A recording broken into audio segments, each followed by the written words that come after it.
Elle n'a pas encore de nom, mais aura pour mission d'incarner le futur de l'Égypte. La nouvelle capitale administrative du pays émerge du désert. Chaque jour, des milliers de camions et des dizaines de milliers d'ouvriers viennent participer au plus grand chantier d'Afrique.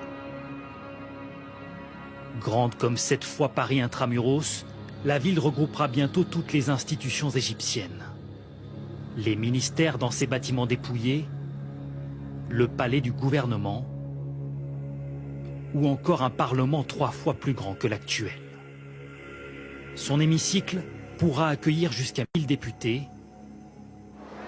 Nous sommes parmi les premiers à être autorisés à y entrer.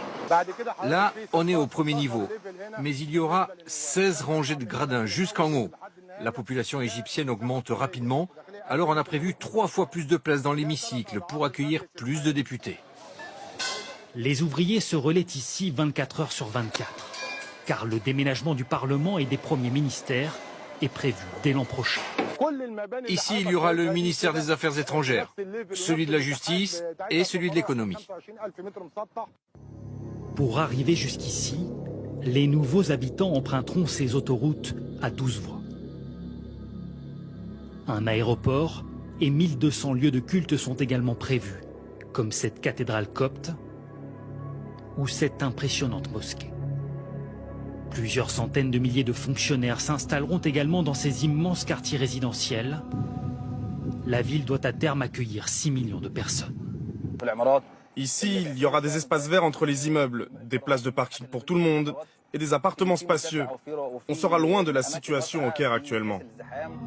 Le Caire, suffocante, encombrée, souvent paralysée par ce que les Égyptiens appellent le zarma, les perpétuels embouteillages. La nouvelle capitale s'en éloignera de 60 km et promet des espaces verts et une architecture rappelant celle de Dubaï. Le long de la route qui y mène, partout, les panneaux vantent les mérites de la future ville, à coups de noms ronflants censés convaincre les Égyptiens de rejoindre les portes du désert.